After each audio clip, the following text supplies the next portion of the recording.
Puppeteer's ink, when art begins to breathe. In the opening shot of the Puppeteer's ink, the camera glides over a cluttered animation desk, a battlefield of brushes, wires, and half-finished wooden puppets. The lighting is soft and sepulchral, like a candle guttering in a crypt. You can almost smell the sawdust, the varnish, the faint metallic tang of something wet. Then the focus shifts to a single droplet of black ink sliding down a marionette's porcelain cheek. It moves too slowly, too deliberately. When the animator's hand enters frame to wipe it away, the droplet resists, twitching upward instead, tracing the puppet's smile into something unnervingly human.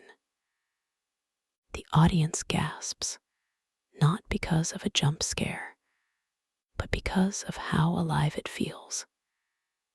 It's a moment that shouldn't be possible in stop motion, a movement that defies the mathematical precision of frame-by-frame animation.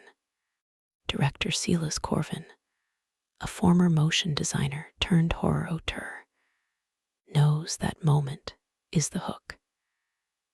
It's the point, he says in our interview, where the film stops pretending to be a story about animation and becomes a story about control.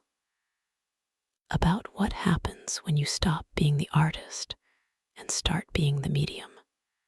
Corvin's short film, running just under 20 minutes, first screened at the Locarno Midnight Shorts showcase last spring, and immediately became the obsession of genre critics and animators alike. A surreal blend of stop motion, ink-based rotoscoping, and grotesque practical effects. The Puppeteer's ink feels like it was shot inside the fever dream of someone who stared too long at a flickering editing timeline.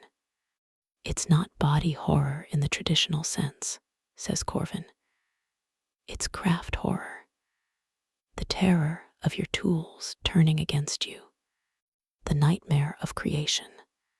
The film follows a reclusive stop-motion animator, unnamed throughout, who discovers an old vial of vita atramentum, a mythical ink once used by artists to give their works a spark of movement. Desperate to make his puppets more lifelike, he coats their joints in the ink.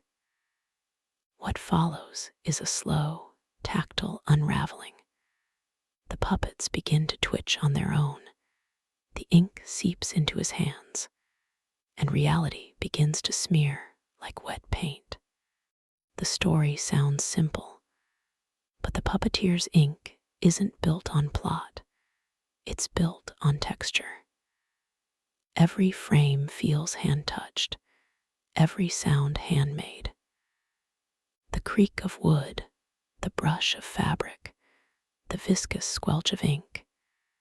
It's sensory horror crafted from labor itself. Critics have compared it to the works of Jan Svankmajer and Phil Tippett, but Corvin's approach feels even more claustrophobic. The camera rarely leaves the studio. There's no music, only the rhythmic click-click-click of the camera shutter and the slow breathing of a man who's losing control of his own body. The studio becomes a living organism, Corvin explains. The puppets, the camera, even the ink bottle, they're all part of the same creature. The animator thinks he's animating them, but the truth is they've been animating him all along. Stop motion that refuses to stay still. Cinematographer Lena Astor describes the shoot as a nightmare of patience and accident.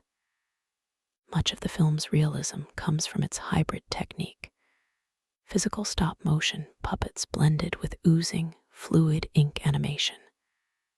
We literally had to shoot the ink in real time and then frame match it with stop motion sequences, Astor says. It wasn't composited digitally. The ink had a mind of its own. Sometimes it'd flow in a direction we didn't plan, and Silas would just say, "Leave it." That's the film. And those accidents became the movie's signature. The ink doesn't just move, it behaves. It reacts. It learns.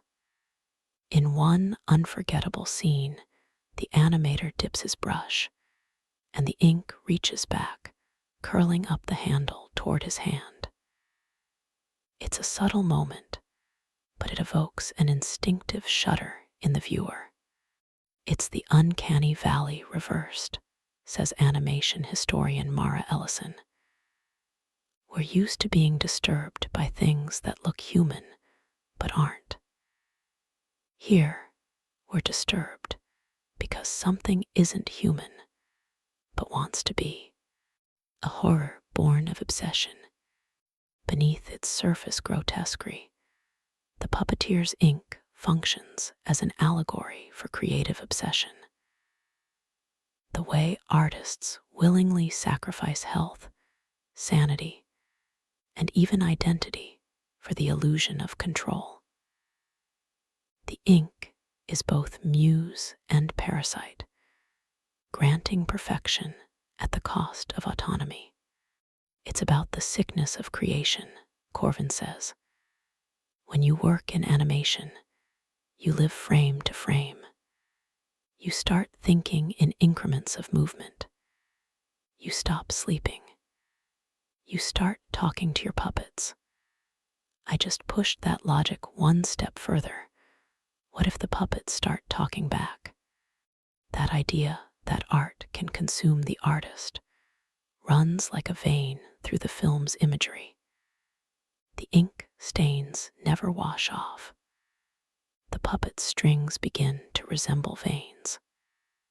And by the final scene, when the animator's hand twitches in sync with his marionettes, the audience realizes the transformation is complete. The film doesn't end, it loops, like an animation reel stuck in eternal playback. It's about authorship, Corvin says, smiling faintly. Every artist wants to give life to their work. They just forget that life always takes something in return. Up next, part 2, the genesis of the film. In the next section, we'll explore how the puppeteer's ink began as a failed art project in a moldy basement and evolved into one of the most disturbing short films of the decade, and how its mysterious, living ink might not be entirely fictional.